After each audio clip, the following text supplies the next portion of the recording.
Okay. Chalo. Now the topic is psychopathology of mental disorder. So what do you mean by psychopathology? So psychopathology is the systemic study of abnormal experience, cognition. Wait 1 minute.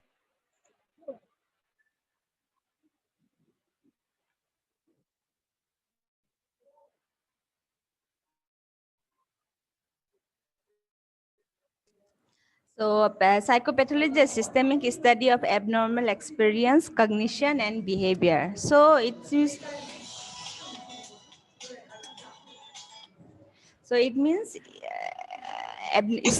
study of abnormal experience and abnormal behavior. That is called psychopathology.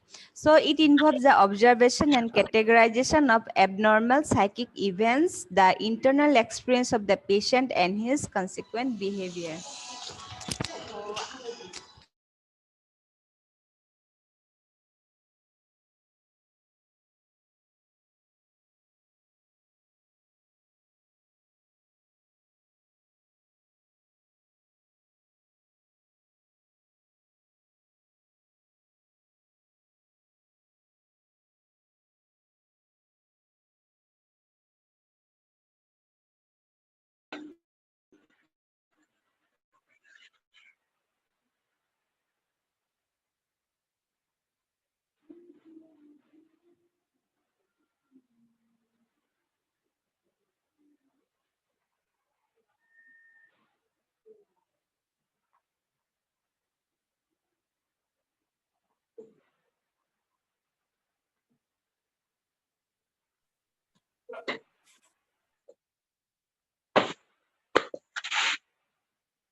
Mm.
Done.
Okay.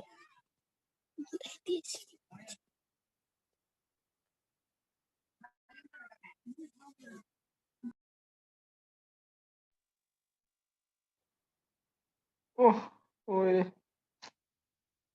sabe, Nito.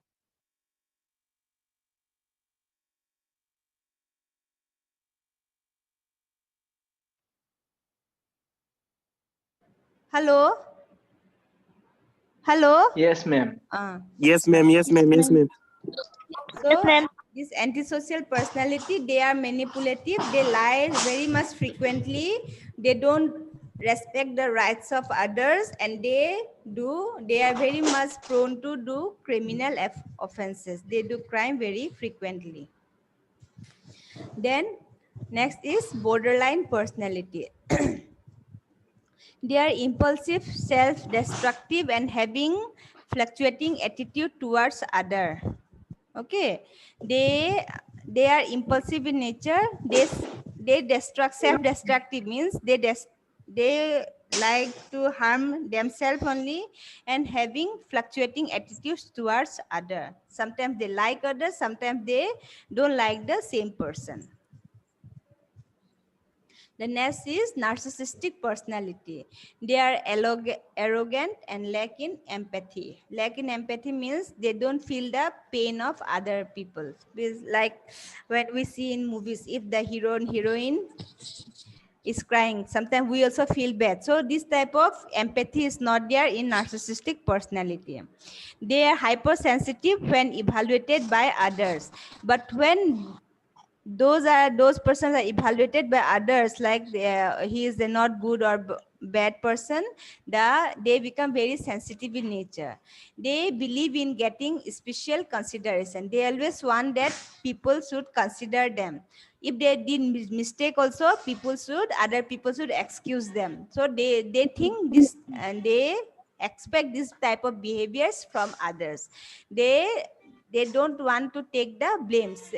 If they are doing any mistake, any wrong work, they should think that people should excuse them, they should not condemn them. Okay, so these are called narcissistic personality.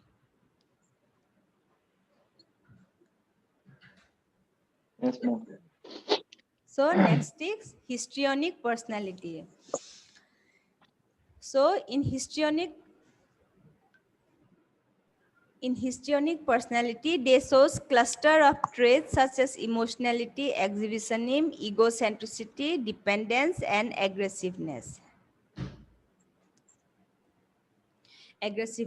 Okay, in histrionic personality, they show traits like emotionality means they show so many emotions together. Exhibitionism means they act, okay, they means if they are not sad, but they try to show that they are sad. They like a false impression they want to give. Then egocentric, they are very much egoistic people.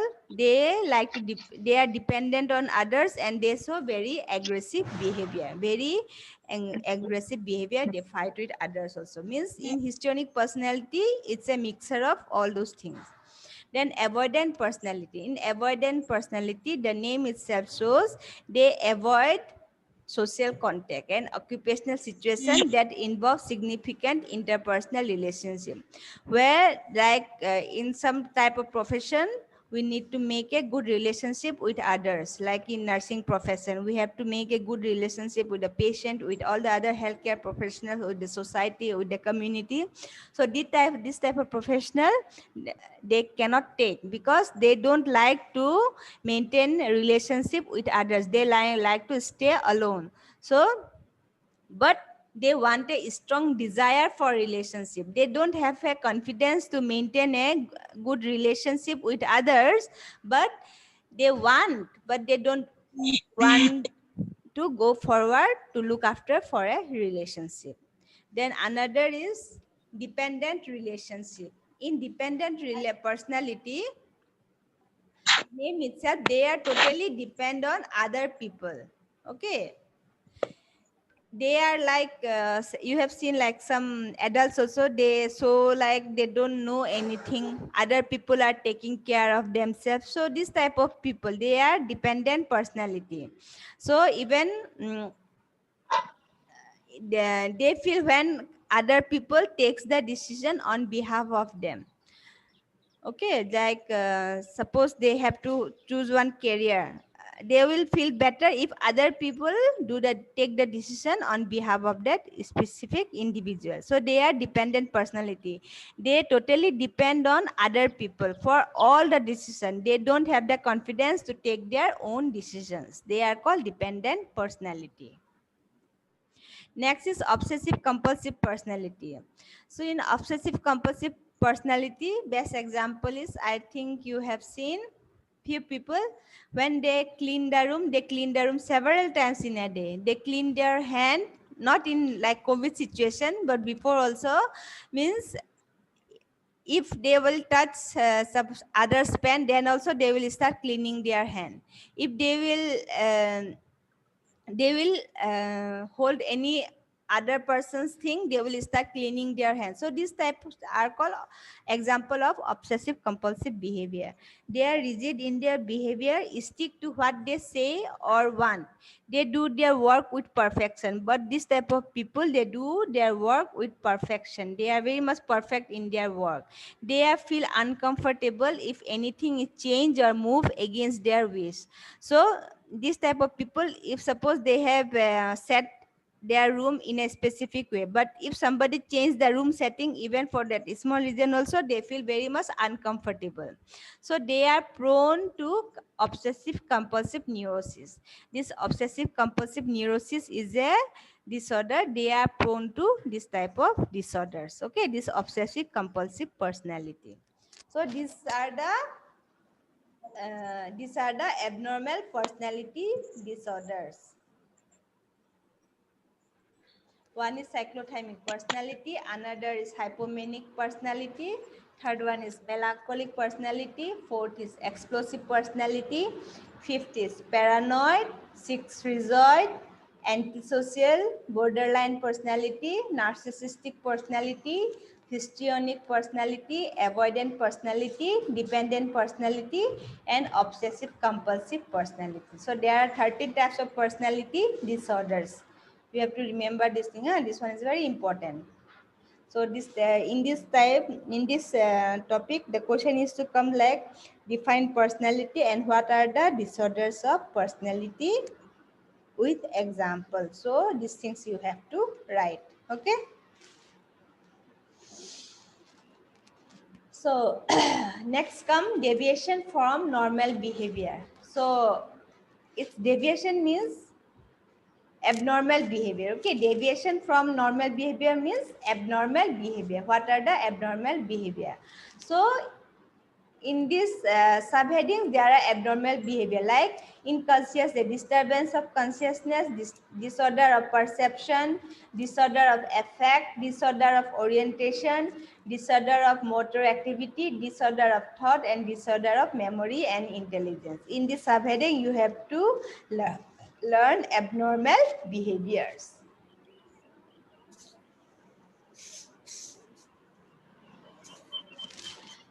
Now come disturbance of consciousness. Number one is confusion.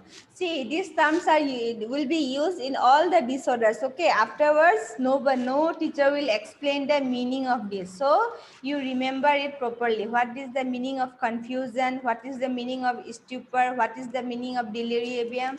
So these are the terms which will be used frequently, very frequently in psychiatry. So number one is in disturbance of consciousness. Number one is confusion. Confusion means disturbance is in orientation of place, person, and time. So there will be here in confusion, they will be not oriented to place, person, and time. If you will ask where you are, they won't be able to tell which place you are. Suppose you are staying, a person is in 6 miles. If he has confusion, if you ask in which place you are, the person will not able to tell the place name. Even previously he know the place. person in disturbance in orientation of person means even for his known relatives also, the person will not be able to identify the person properly, who is that person. In time, the person will, in the evening time, like evening time, morning time, the person will not be able to distinguish between the morning and evening. He will be totally confused whether it is morning time or evening time.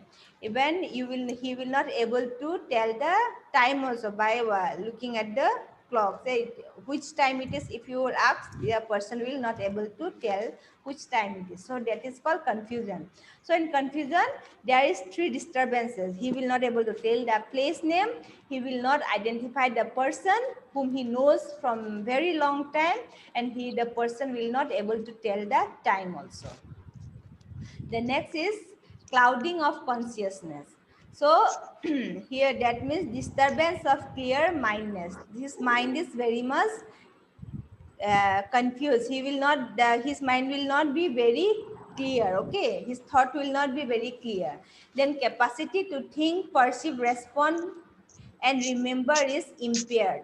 So his capacity to thinking, perceive, and respond and remember is disturbed. He will not able to think properly. He will not able to perceive properly, and he will not able to remember the thing very properly, which usually happens in the old age. Okay, I think you have seen in the old age people, they, if you give some they will not able to remember. Okay, I know that number, but the person will not able to remember the number. And sometimes the person will not able to perceive also. It happens sometimes. The normal person also, suppose is suddenly we wake up at the night, and we see a rope, and we think that that's a snake. So that is called that disturbance in perceive. Okay, they will not able to perceive it properly what that the thing is. Next is stupor. Stupor means individual activities reduced to a minimum, remain motionless and mute. Stupor means he is inactive, very much inactive. So individual activities reduced to a minimum, he remains motionless and mute. Means stupor means his motion is very much limited. He will not move, even he will not move properly, and he will mute. Even if you ask something, what is your name, he will not respond. Do you have lunch in the afternoon, he will not respond. He will mute means he will not talk, he will not respond to any of your question. And remain motionless means he will not at all move from a specific position. So that is called stupor. Okay, his activity is totally reduced to very much minimum. The next is coma. Coma means, I think all of you know the coma patient. You all of have must heard that word.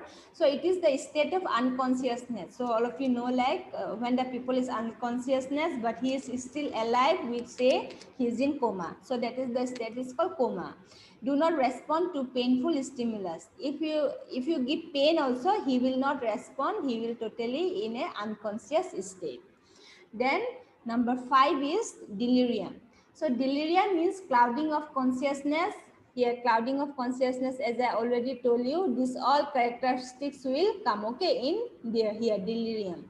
Then restlessness, he will be very restless. He will not stay in a peace in one place.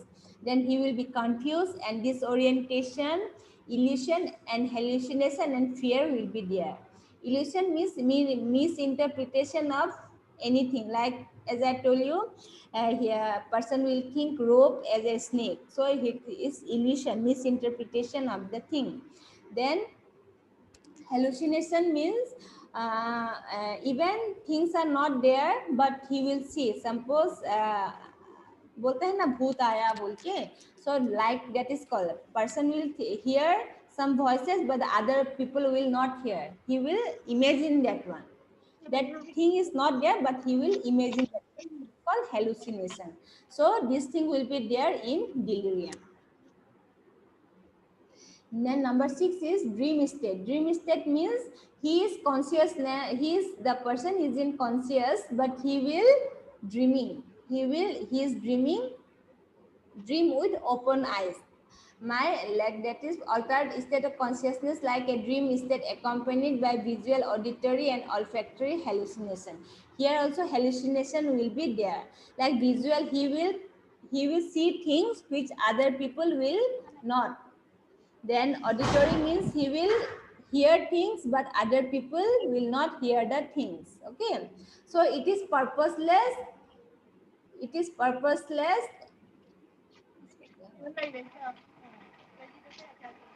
And last for 5 to 10 minutes only. So dream state lasts for 5 to 10 minutes only.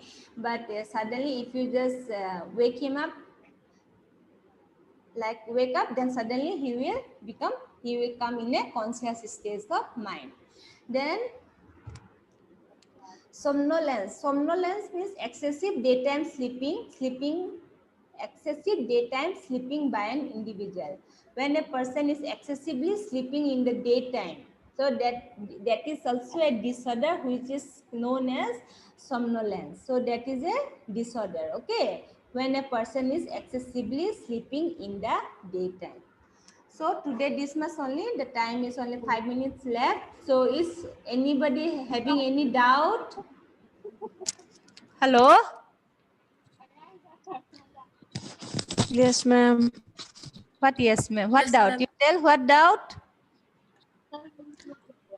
So this see this very much clear. See, these words after will all the teacher will use frequently, like melancholic personality. They will not explain all the other things. These things they will not going to explain afterwards. So you have to remember these things. These words you have to remember. This is important words. Like they will say in this disorder the patient will be stupor. That much only teacher will say. So you have to remember all this, the meaning of stupor, the meaning of confusion. Coma means what, delirium means what, then somnolence means what. This thing you have to remember all these things. Okay, then these things sometimes comes in fill in the blanks also. No doubt. Still you see. Okay, No wait, doubt, I'll ma'am. show you from the first slide. If you have any doubt, you can see. You read once by yourself. If you have any doubt, you can ask. 5 minutes is there.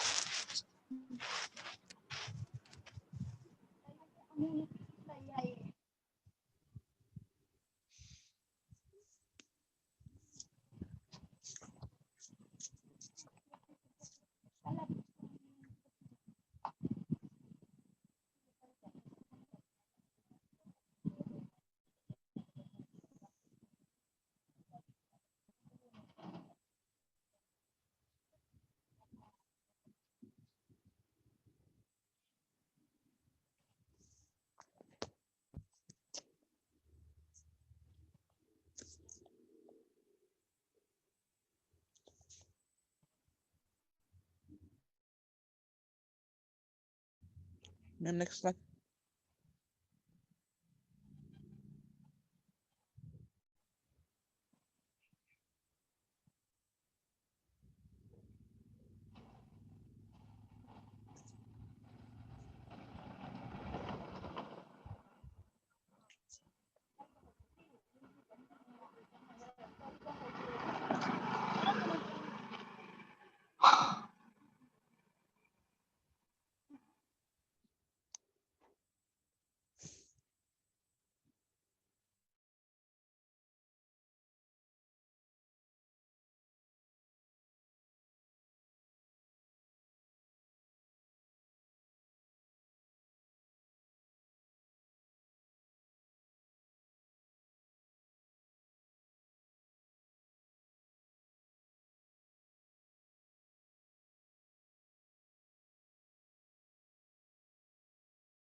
Ma'am, what is the meaning of predisposed to paranoid schizophrenia? Predisposed to paranoid schizophrenia means paranoid schizophrenia is a disorder. Okay, this is a disease condition. You will learn it afterwards. This is a disease condition. So predisposed means this paranoid personality are prone to develop paranoid schizophrenia. मतलब जो paranoid personality होता है उन लोग paranoid schizophrenia develop करने का ज़्यादा chance होता है. Predisposed means more chances are there. Okay.